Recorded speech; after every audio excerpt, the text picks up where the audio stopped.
Our next speaker is Don Briddell. Don began structural studies and research in 1965 as an undergraduate at the Pratt Institute in New York City and wrote a thesis on form and structure theory in 1965. He met with Fuller in 66, the same year he graduated with a degree in industrial design. He continued to work independently on a field structure theory and made this work public in 2004 with a presentation at a meeting of the Synergetics Collaborative, where he shared a new form of geometry related to field unification. Don's theme for today explores the relationship between structure, form, and the tetrahedron. So welcome, Don. This is an introduction to field structures, and there's two parts to it. There's the field structure theory, which is an application to the material universe, and structural skew topology is what I call the geometry behind this, this family of forms. So the causality of the field in the creation of form and structure demonstrates how nature can make stable any form without relying on the tetrahedron. All form is a field phenomena. This is the basic assumption of field structure theory, is that the field is responsible for form and not the other way around. And generally, physics, which is where I'm applying this, is taken the view that if we study the forms or the objects, that's the way we study fields, and this has been going on for close to 100 years and has yet to solve some of the fundamental problems of physics. And there's a list of 5 or 10 or major problems that kind of thinking has not been able to solve. So what we're going to do here is take a look at what the field is and see how field generates form. And the tetrahedron, which we're here to celebrate today, this weekend, is a special exception in form whereby it's a field within a field. So the structure that we rely on to build everything, that tetrahedron that has to occur, is nothing special about the tetrahedron itself. It has no magical qualities other than the fact that it's a field within a field. So when we build with tetrahedrons, we're actually building with a field. If we try to build this building without tetrahedrons, it's going to collapse because we're not building, say, a cubic form with a field. So that's the basic approach. The Webster Dictionary meaning for structure, I think, is wrong. And it says something composed of parts forming an organization. And Fuller has made statements. The only triangles are structures. Lacking triangulation, there is no structural integrity. By structure, we mean self-stabilizing pattern. The triangle is the only self-stabilizing polygon. These are some examples of looking at the world of structure just in the narrow band of structure that's within the human sensory perception and comprehension. But what goes on at smaller scales, molecular, atomic, particle, wave, and bigger scales, solar, galaxies, clusters, universe, those scales do not manifest these statements on structure. And physics has shown us, beginning with Faraday, who pointed out the nature that there was such a thing as a field 150 years ago or so, that every particle has a field associated with it. And we know at the solar and galactic level that large LMOs, large massive objects, have gravity fields. But here at our stage, on our scale of experience with structure, we're not working with fields at all, except in the fact that they field manifest as a tetrahedron. And that's the good news, that those assertions are wrong, and the bad news is the structural paradigm has to fall. If we're going to have a comprehensive view of what structure is, from the smallest event at Planck scale to the largest event to the universe, there's structure throughout the whole thing, and we need to be looking at what can possibly account for it over that enormous scale. Parts do not supply structure, something else does, and that something else is a field. And the question to ask, so what's a field? A triangle will not collapse, it's a form, and it's a rigid structure. A square is a form, but it lacks structural rigidity. And why is this? Nature has two ways of structuring form, which is basically saying there's two ways to build a field. And one is by adding circuits. Now, here is well, let me start with this one. Here's a square, and we all know that it lacks rigidity. And here is a square, and this has rigidity. If I push in on one side, if I eliminate the friction in this thing, this would pop right back to a perfect square, because what is happening is, by circuiting all the elements into a field, the energy is distributed equally throughout. So any input of energy is distributed throughout the entire form in a synchronous, instantaneous sort of way. So everything is always in balance. And nature always sets things up for sustainability by creating fields that balance out the centrifugal and centripetal forces that are involved. So adding circuits, and these are various examples of adding circuits or loops. There's different terms for that. And the other form is trussing, or doubling of form. If I take the square here, these are pivot points, and double it like this, I actually create a tetrahedral, a triangular truss, and thereby this becomes a structural form. This has a lot of integrity. If I put further joints here that are flexible, that becomes totally rigid. And it's quite rigid even in that form without adding any more rotation points. So nature has two ways of doing this and of addressing field issues. One is by looping it together, which is what happens here, and doing this, and actually nature uses both. And we can find both things going on in every form. So the circuiting and trussing is the same as looping and twisting, which is the same as mass and energy. And that's a leaping from the geometry into the physical world and tying those things together and looking at them as talking about the same thing. The problem has been that no one knew what a field looked like in nature. We can see object forms and deduce they are embedded in a field, but we cannot see the field itself. If we could see the energy in this room, it would be a blinding flash of light, and that would be the only thing we could see, because there is energy throughout this room. We only see energy when it impacts on matter and causes that matter to adjust to its impact, and it takes in energy and radiates energy out, and thus we see where energy is interacting with matter, and we don't see it in transfer, which is what a field is, a transfer device.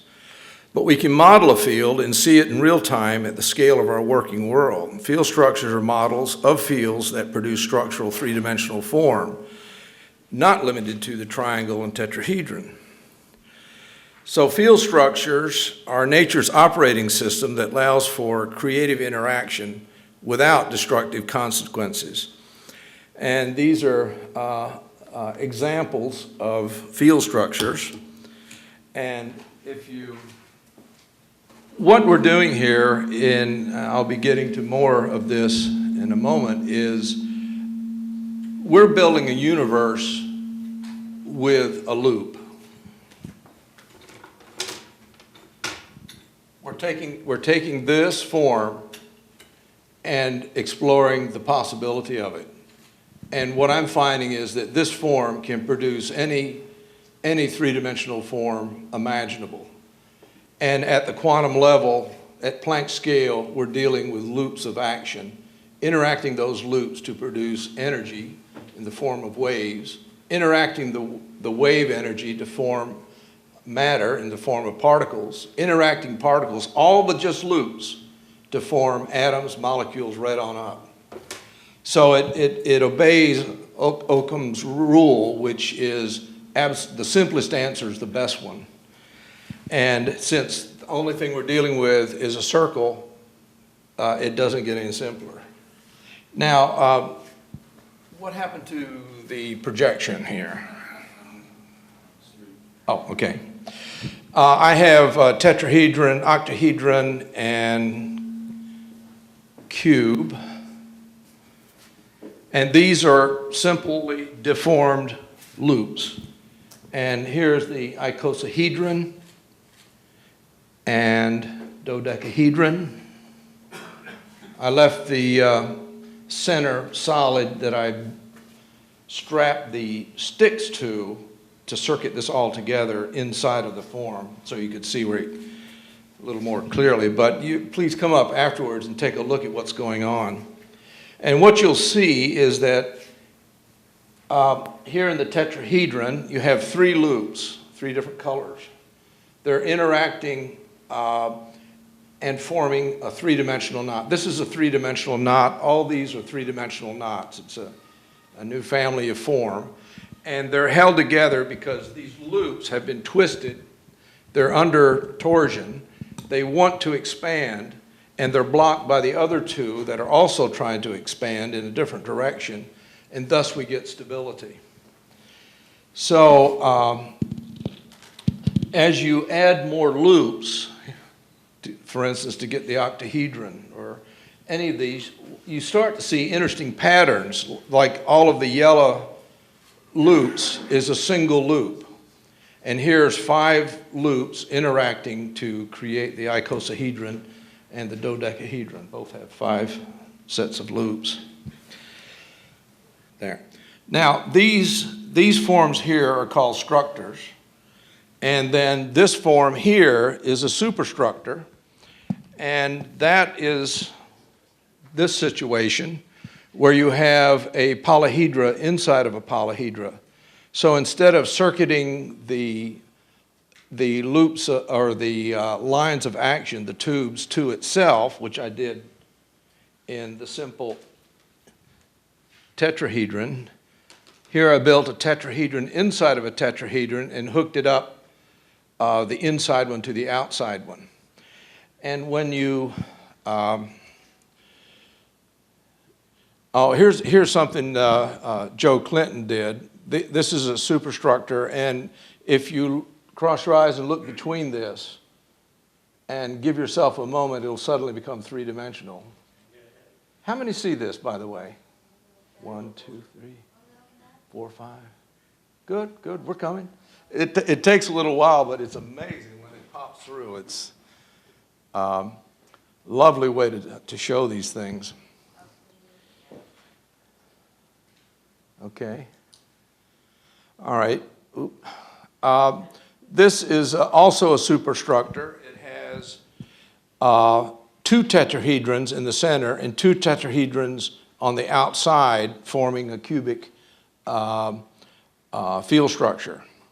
And the red loops are all right-handed, and the yellow are left-handed. That's the difference of what these colors represent. For instance, here is simpler. There's the tetrahedron, the right and left-handed. If you look in at a vertex, you'll see the blue ones are spinning clockwise and the white ones are spinning counterclockwise. This becomes important when you're translating this into physics, when you're dealing with real and antiparticles. Anyway, well, this is a larger one where you see the tetrahedron in here small and a large one out here. And I'm connecting these fiber bundles coming out here. This is like what ball lightning is structured. And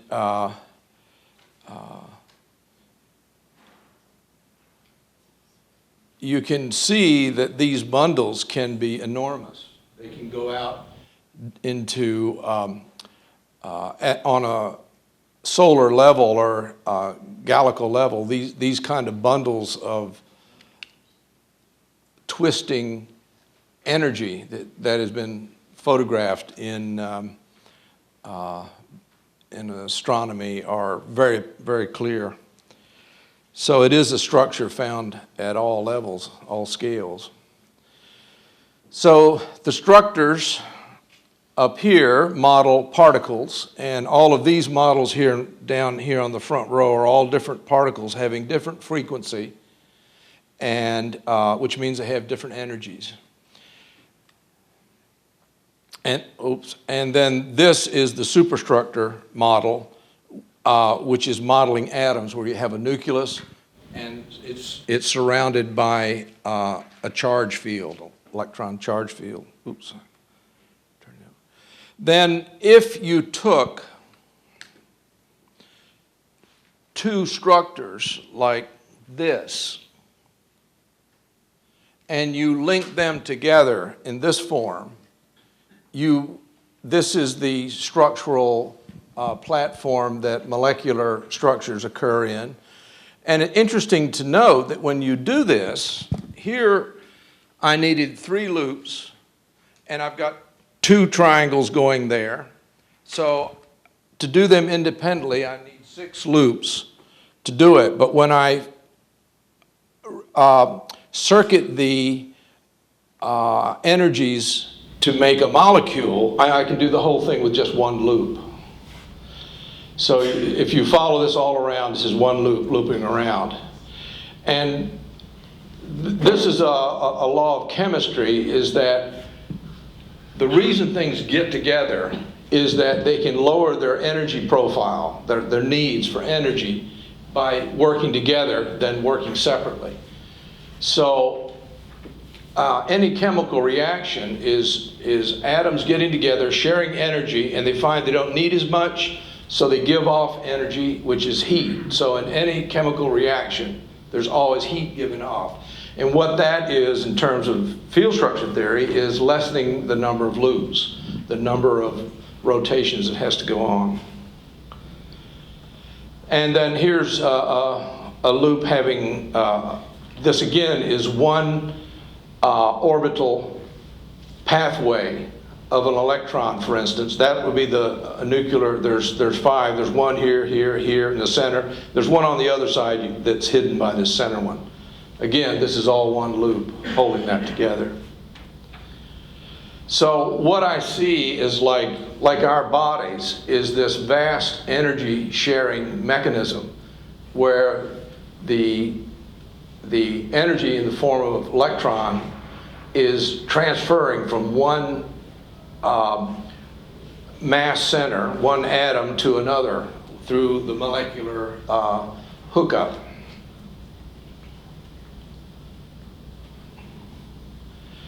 And here I'm hooking up a large array of little tetrahedrons, and I just quit. It just kept growing out here. I could connect back here and seal this off into a single entity. But I just wanted to see where it would go. It is amazing how rigid this is, and with just connected by 2s. But that twisting, because it's all twisted, every triangle like this one, you see how the tubes going out are trying to twist these sticks in a direction. But because it's being done in 3 dimensions and connected to others that are also trying to twist, the whole thing locks together. So all field structures are made of loops and only loops. Basic operators are orbital lines of action, rings, loops, and circuits, handedness, and knotting. And in the geometry would state then that this is made possible because these operate. So action, in other words, the loops or lines, interact. They do not intersect. There is no intersections in field structure theory, and I don't think there's any interactions anywhere in the natural universe. Everything is an interaction, not an intersection. Did I say intersection? Well, everything is interacting but not intersecting. And if that happens, if you make what you're doing, you preserve the integrity of the line of action through not having it intersect, then you can build a universe. But the moment you try to intersect it, it self-destroys itself. It will collapse. And also other things that are needed is to have lines that don't end. In other words, it's loops. In string theory, there's 2 schools of thought. One is it's an open string that's vibrating. The other is a closed string. The open strings I can't do anything with. They're utterly useless. But with a loop, I can devise a relationship between loops that will cause them to have frequency. And frequency is how we define energy. So I can build a universe with a loop, but I can't with a segment of a line. So we go from this to this, and we're only dealing with loops. And there's no glue, there's no fasteners of any kind. It's all torsion. So what are these field structures, and how are we to think of them? Fields have been shown to be interacting loops of action that produce form in 3 dimensions, and structures that form so that it can endure in time. Another thing about a loop is that when it interacts, and this is an important definition of mass, is that it creates a spatial event, which is that tetrahedron, that cube, that octahedron, whatever it is. The interaction is creating a spatial event, and that's one of the definitions of what mass is. So fields are what nature uses to make not only structure but form itself. Open string with a knot. The knot can be removed. This is unknown in nature. And closed strings with a knot, the knot cannot be removed. This is really important. The fact that the knot is a part of the field. In other words, form and the object in a field and the field are completely bound together and cannot be separated from each other. So the 3 phases of knotness are clinched, loose, and open. This becomes important as we're going to start building matter. So, as I mentioned, string theory has got the idea that these loops vibrate, but what they have missed is the fact that it's how the loops interact with each other that produces the phenomena of energy, and then the phenomena of mass, which is localized energy. The strings vibrate because they interact either with themselves or other strings. And field structures show what happens when strings interact. They produce form having energy, which means frequency and mass. So here we have a counterclockwise and a clockwise rotating action. And when we put them together, we find that these are both the same size. They both want to inhabit the same space, but they can't. So what they do is they braid around each other and share a common axis, which is the touch point of these 2 will be a perfect circle. So what happens with a wave is the axis moves to the surface of the line of action, and they both rotate and share the same axis, even though they're separate entities. So this is why waves wave. It's an interaction between right and left-handed electromagnetic energy. So a wave is created by two or more loops twisting together to form a braid. Braiding and trussing, doubling the form. Again, this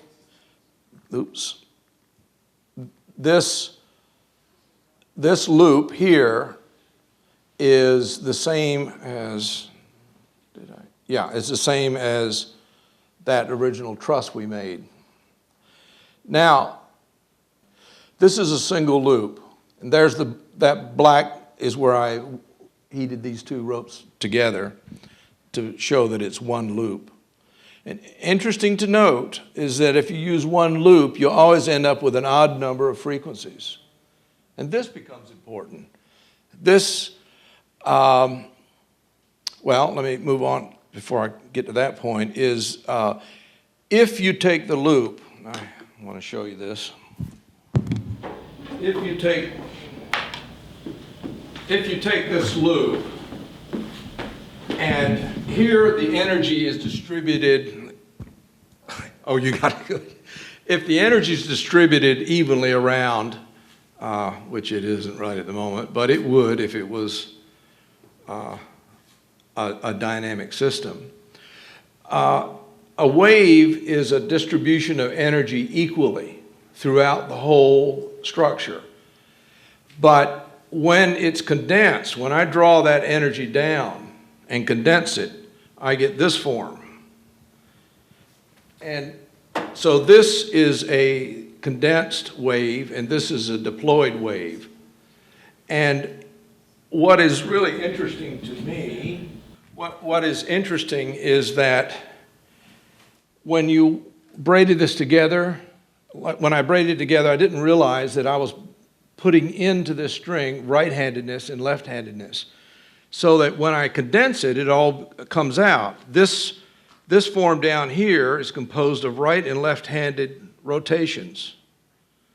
And this form out here has no energy. So all the energy, which is frequency, these wrappings, here I'm counting the nodes and calling that a frequency. And here I'm condensing them and finding the same number down in here. And I've discovered that there's handedness in this simple wave. Now, what really gets interesting is you take two loops, and there's the weld joints for both of them, and you weave those together and you condense this, then you get this form.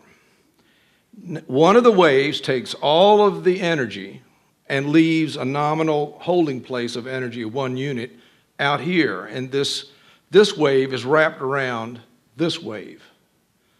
And this is what you find in electromagnetics. If you've got a particle, an electron for instance, that's moving, around it is going to pop into reality a magnetic field.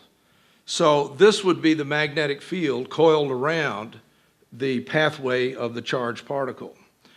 Now, if we're going to build a universe and we're going to take wave energy and collapse it and make matter, we've got to find a way to hold this energy to a locality and not let it radiate out again, which is its natural tendency.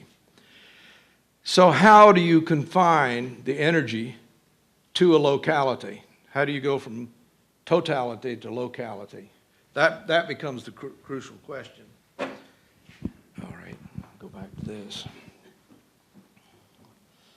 So here I just showed you the double wave, and notice that when I'm using two waves, I always have an even number of nodes. I can't make a double loop in anything but even numbers.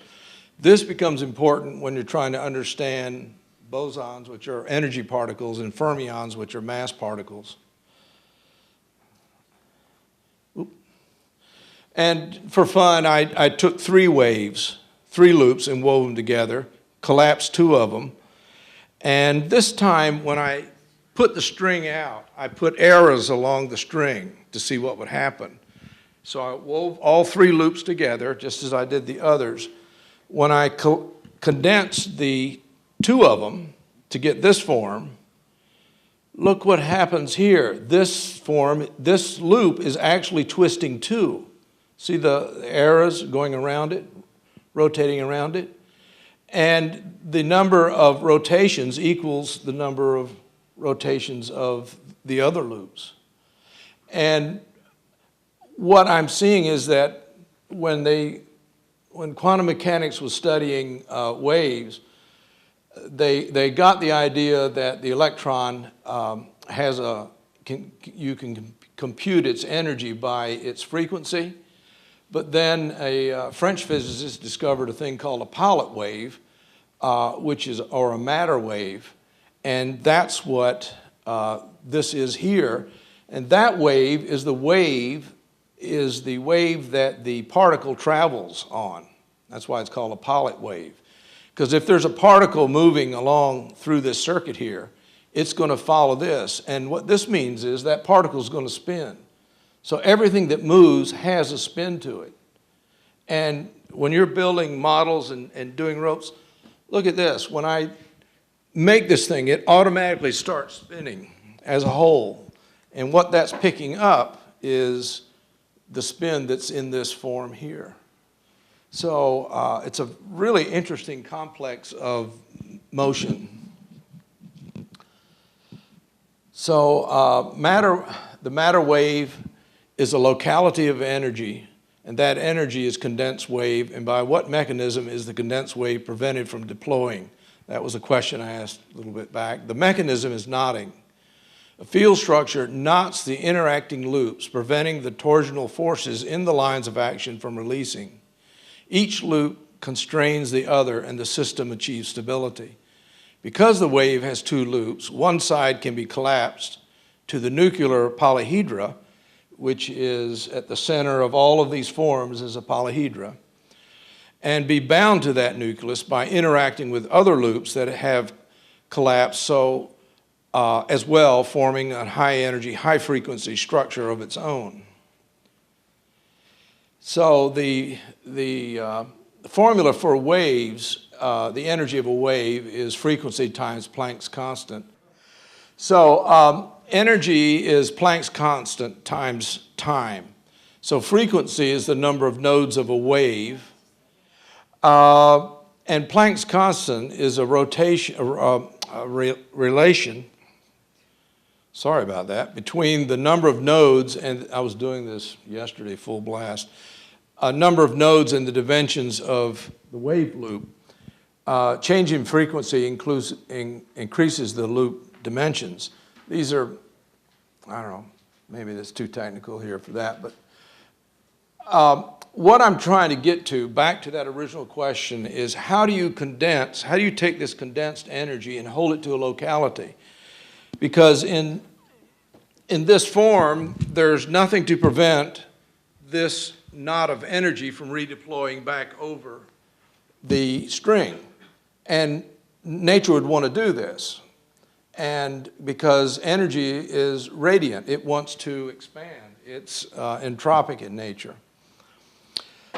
But mass holds energy to a location, keeps it there, and doesn't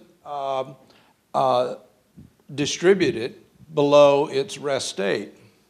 So here we have a loop, and here I snip the loop and I'm compressing the wave, and you start to see it going together.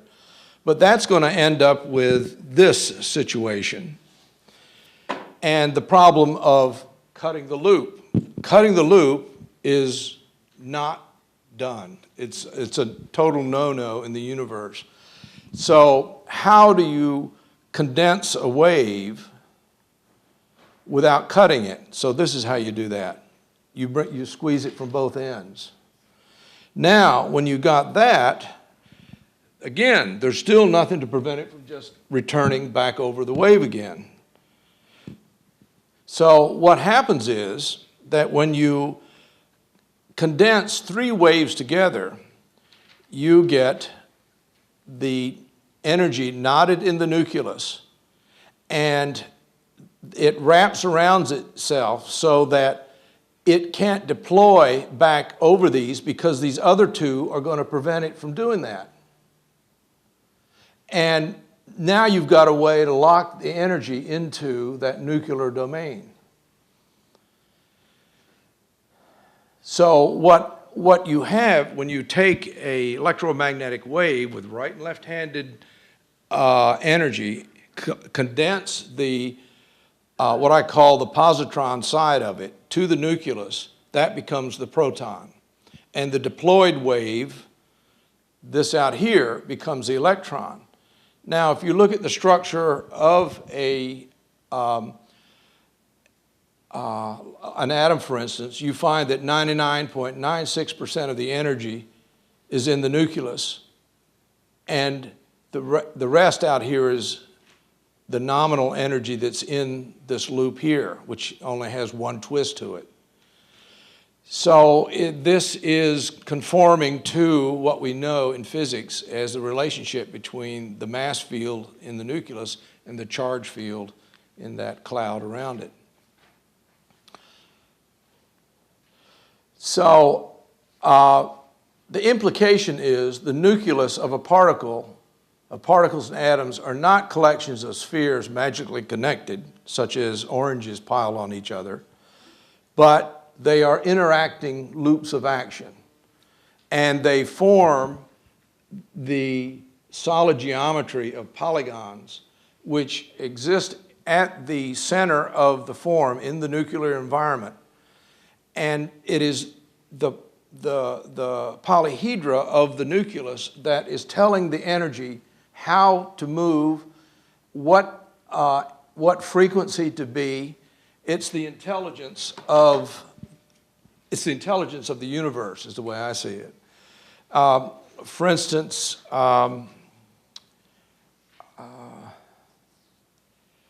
if you look at something as simple as this, you see that the tetrahedron is bending this wave in a unique way.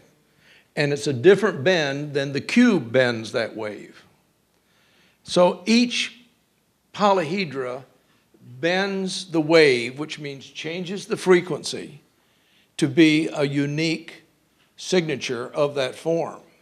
And every one of these forms bends the loop in its own unique way, which means, and this is bared out by spectrum analysis, where you analyze the light coming from an atom that's vibrating back and forth, taking energy in, expelling it, billions of times a second. And what you find in the spectrum analysis of an element is these dark shadows. Those are the frequencies that the particle needs and keeps. And all the other ones, all the other bright part of the spectrum is energy it doesn't want because it's the wrong frequency. So one project I hope to get to is to show to build structures of each atom showing which frequencies belong to that polyhedra, to that particular atom, and why they're there, and make a firm, hard connection between what we're getting from these field structure models and what physics is telling us by analyzing the energies that they've been working on. So I haven't brought a lot of the other technical stuff where I'm analyzing the mass values and energy values along, because I knew there wasn't time for this. But they have been established. I feel it's been established that these structures can determine what the mass values of the particles are and their energy values. And recently I worked out how the fine structure constant is derived. And again, it's all derived from these field structures. And the fine structure constant has been a complete mystery in physics of why that number keeps appearing.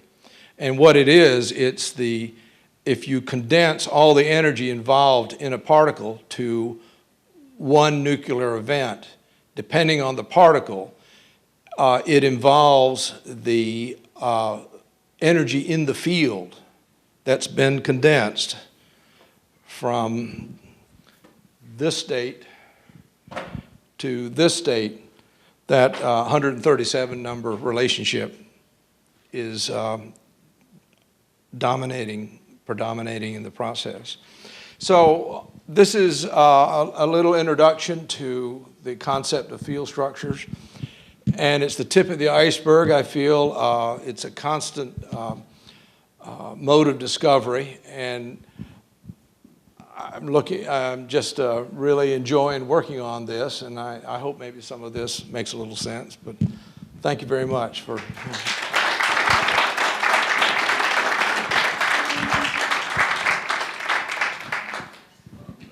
We got a question.